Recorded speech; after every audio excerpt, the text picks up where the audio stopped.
О, ребятки, ну и поездочка была. Здравствуй. Привет. Привет. Привет. Матрас? Ну, назовем это так. Не хочу, бачите, що робить. Руслан, скинь мне, может быть, на моем Берешь камеру в руки, надо нажимать запись. Если неправильно. Короче, если не записываешь, камера не запоминает. Монтировать нечего. В общем, ребятки, если вы едете в Буковель кататься на борде, ну, самый лучший способ это, конечно, поехать на поезде, чтобы выспаться, отдохнуть и минимизировать всякие риски, если будет гололед или плохая погода на дороге. А пони ты сегодня кормил? Трансфер готов. Ну что, ехать 2 часа, что будем делать? Ехать. Будем ехать.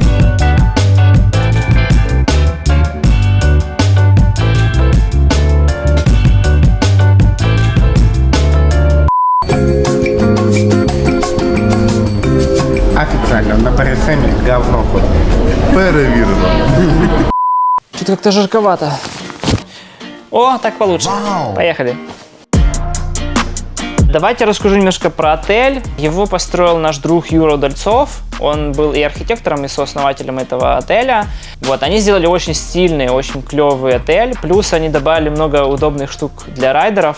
У них есть на первом этаже сушилка. Тебе не надо в номер постоянно носить грязные, потные и большие какие-то вещи, там, борт или лыжи. Такая штука, как лифт.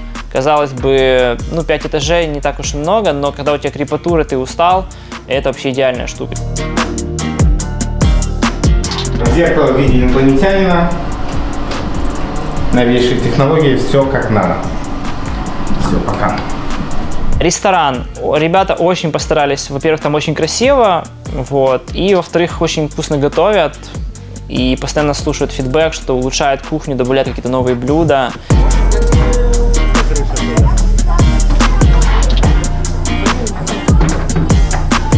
Вид и расположение. То есть этот отель находится прямо возле первого подъемника, буквально там 5 минут идти пешком. Возле первого всегда мало людей, и это очень классное расположение. Подниматься нормально, да? А вот вниз? Да, это как-то налегке идет. Вот, я такой типа гунем. Олежа, давай! Ну, ребятки, первый раз катался я на сноуборде 4 года назад и сломал 2 ребра, но я пошел в баньку, перетерпел немножко, мне стало легче. А что случится, если по какой-либо причине кто-то освоит возможности мозга на все 100%? На все 100%? Да. И решил на следующий день катнуть еще раз, потому что как-то скучно было, все поехали, я оставался в номере. Вот. И я еще раз упал. После этого я вернулся в Киев, и я 3 месяца не мог нормально ни спать, ни дышать, ни есть. И это было просто жесть. В этот раз решил более аккуратно кататься. И первый день разбил колено на большой скорости. Перекладываю лед, думаю, пройдет. Работает дома и зарабатывает $300 тысяч в день на ставках на спорт. Большие выплаты! Низкий процент! Что ты втираешь? Шмотки постирай. Что ты втираешь? Компанию собирали долго, где-то за 2 месяца до поездки. Но так получилось, что в итоге практически все не знают друг друга. Но за этих 8 дней мы настолько сдружились, что после этого решили, что поедем куда-нибудь опять этой же компании. Уже напрягаешь. Уже напрягаю, да? Да, уже напрягаешь. Видишь, я тебе говорю, 2-й день. А что будет на 3-й? Чувак, ну на 3-й я тебе вмажу просто. Я тебе отвечаю, тебе с локтя дам.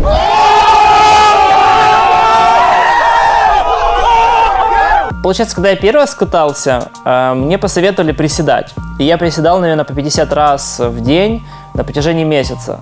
И мне тогда вообще не помогло. В этот раз я решил пойти в тренажерку. Серьезно, ходил 3 раза в неделю, 1,5 месяца. Качал все мышцы, которые только можно было накачать. Блин, ну реально, то, что я 1,5 месяца ходил в тренажерку, вообще не помогает. Такая жесткая крепатура везде просто безумная. Что здесь можно сделать? То есть, первое, можно минимизировать травмы, сухожилия, связки, мышцы нужно разрабатывать, готовить к поездке и к нагрузке. И это может минимизировать какие-то травмы, растяжения, переломы и прочее.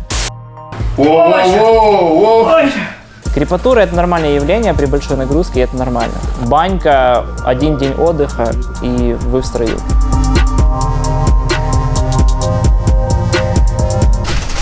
Что мне желудок болит? Но у нас еще было неприятное происшествие. Первый, кто отравился, это был я, потом все остальные, кроме Тараса. Но у меня было жесткое состояние, то есть крепатура, плюс я целый день провел... И было, конечно, очень жестко. Я не катался 3 дня, отходил, 1,5 дня не ел. Там Андрей, Жека, Олег плохо себя чувствовали. Еда зло, не ешьте никогда ее. Но у них не было... Самое главное подозрение – это на Тараса. Тарас самый подозрительный типок в нашей всей компашке. Он изначально всем не понравился. Мы все уверены, что он виновник, потому что он чувствовал себя отлично всю неделю. Ржал с нас.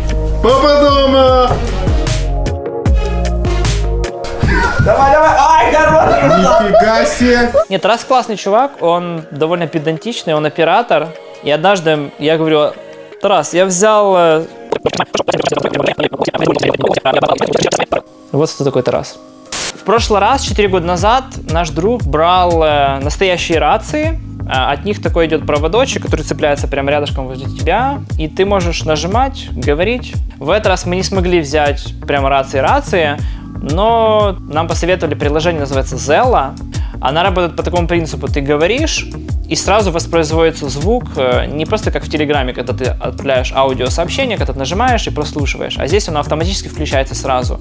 Очень удобная штука на горе, особенно когда разные скоростя, разный опыт, и вы не всегда дружно кучкой ездите, и ты хочешь понять, кто на какой трассе, на каком подъемнике, кто пошел спать, кто есть и так далее. Вот очень прикольная штука. Лыжники против сноубордистов. Но вообще у нас в компашке было, как оказалось, было 2 лыжника. Выявили мы их. Сноуборд. 1, 2, 3. И здесь у нас кто? Кто? Лыжник! Лыжники и сноубордисты всегда воюют. По первой причине, потому что на подъемнике неудобно сидеть с лыжниками. Второе, на трассе они немножко по-разному ездят и периодически мешают друг другу. Напишите в комментариях, вы лыжник или сноубордист, посчитают, сколько вообще их есть. В-третьих, сноубордист и лыжник оставляют разные следы. И, грубо говоря, лыжнику за лыжником комфортно ездить, сноубордисту за сноубордистом тоже комфортно. А если наоборот, то им некомфортно, и получается, когда ты ездишь по смешанной такой трассе, где и лыжники, и сноубордисты ездят, снег появляется такими комками, и какие-то ямы, дыры и так далее. Я думаю, надо внедрять эти дорожки для лыжников, дорожки для сноубордистов. Это невозможно. Потому только что, одни дорожки. ну, понимаешь? Ну как это невозможно? Разделили же пешеходов и велосипедистов. О, вот знаешь, как вот в бане женский день четверг, так у лыжников, короче, тоже. Женский день тоже. Женский день. Самое главное в катании на борде – это побороть свой страх. Там в катании тебе нужно наклоняться вперед, к склону и поворачивать. Если ты боишься, то твой мозг не может этого сделать, и ты наклоняешься назад, как бы защищаясь от горы. Новый вид сноуборда. Приходится кататься по траве. Травоборд.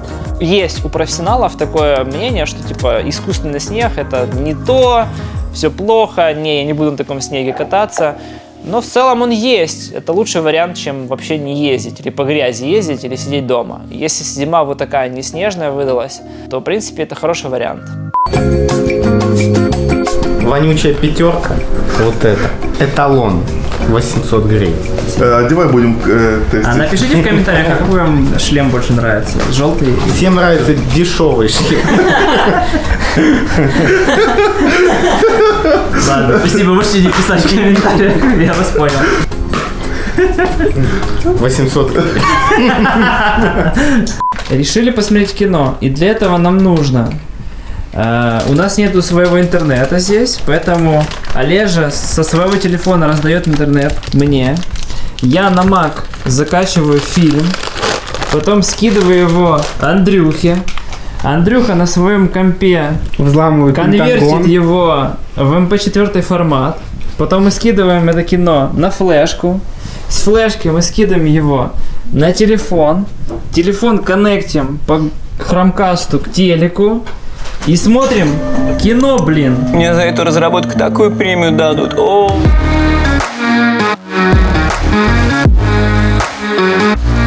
Я вообще не любитель ночного катания, потому что плохая видимость и... Да, плохая видимость. Но однажды мне получилось задержаться на катании, мы там долго снимали на дрон, вот, и в какой-то момент солнце зашло, и зажглись огни в Буковеле, и это было, ну, просто потрясно. Можете сами посмотреть.